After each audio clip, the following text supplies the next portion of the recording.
राजू घामाघूम होऊन जागा झाला. त्याच्यासमोर विनोद उभा होता, पण त्याचा चेहरा काळसर पडलेला, डोळे कोरडे आणि निर्विकार झाले होते.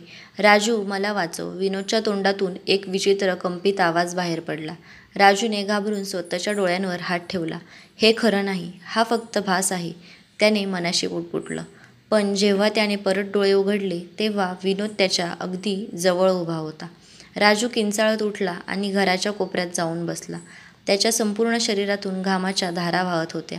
पण त्या क्षणी घरात कोणाचाही आवाज नव्हता. राजूला वाटलं, शक्य आहे, हे फक्त स्वप्न असेल. तो उठून आरशासमोर गेला.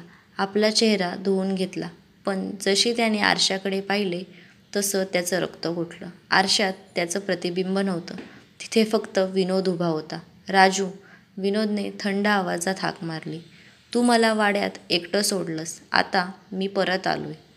असा राजू जोरात किंचाळत घराच्या बाहेर पळत सुटला. तो गावात थांबू शकत नव्हता. त्याला माहीत होतं, काहीतरी अघोरी शक्ती त्याच्या मागे लागली आहे. तो थेट गावच्या महंताकडे गेला. महंत एक अनुभवी साधू होते. त्यांनी अनेक काळी शक्ती नष्ट केल्या होत्या. राजूने घडलेला प्रकार सांगितला. विनोदचा वाड्यात गायब होणं, त्याच्या स्वतःच्या घरी भास होणं. महंत शांत बसले. त्यांनी डोळे मिटले आणि काहीतरी जप पुटपुटले. अचानक त्यांचा चेहरा गंभीर झाला. राजू, त्या वाड्यात जे काही आहे ते तुलाच सोडणार नाही. राजूने थरथरत विचारलं, मी आता काय करू? महंत म्हणाले, तुला तिथे परत जावं लागेल आणि तिथल्या आत्म्याचं रहस्य उलगडावं लागेल. राजूला आता कोणताही पर्याय नव्हता. त्याला विनोदला वाचवायचं होतं. तो रात्रीच त्या वाड्याकडे निघाला. आज वाडा अजूनही भयान वाटत होता. मी एकटाच आहे का? राजू मनाशीच विचार करू लागला. तेवढ्यात त्याच्या मागे भारी पायघड्यांचा आवाज येऊ लागला. टाक टाक टाक. राजू थांबला आणि मागे वळून पाहिलं. कुणीच नव्हतं. पण जेव्हा त्याने पुढे पाहिलं, तेव्हा त्याच्या छातीत धडकी भरली. विनोद समोर उभा होता, पण हवेत तरंगत. विनोद आता जिवंत नव्हता. त्याच्या शरीरावर काळ्या जखमा होत्या. त्याचे डोळे पांढरे पडले होते आणि तोंडातून भयानक आवाज येत होते.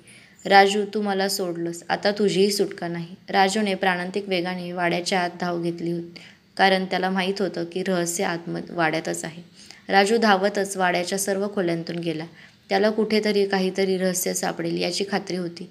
तो एका अंधाऱ्या खोलीत गेला. तिथे फक्त एक जुना तक्ता आणि कोळ्यांचे जाळे होते. पण त्या तक्त्याच्या मागे एक अंधारा दरवाजा होता. राजूने तो उघडायचा प्रयत्न केला, पण तो अडकल्यासारखा वाटत होता. तेवढ्यात विनोदचा आवाज पुन्हा आला. राजू, आता उशीर झालाय. राजूला समजलं, हा दरवाजा उघडल्याशिवाय त्याची सुटका नाही. त्याने जबरदस्त धक्का दिला आणि दार उघडलं. आत एक अंधारलेलं गुप्त दालन होतं. त्याच्या भिंतीवर असंख्य नखे ओरबाडलेल्या खुणा होत्या आणि त्याच्या मध्यभागी एक रक्ताने लिहिलेला संदेश होता. हा वाडा आमच्या रक्ताने शापित झाला आहे. जो आत शिरेल त्याचा आत्माही कैद होईल. राजूने घाबरत मागे पाहिलं. विनोद आता त्याच्या अगदी जवळ उभा होता.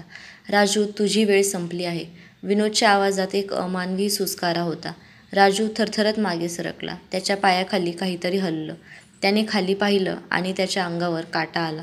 मातीखाली असंख्य मानवी हाडं दबलेली होती. याचा अर्थ हा वाडा फक्त शापित नव्हता. तो एका भयानक कत्तलीचं ठिकाण होतं.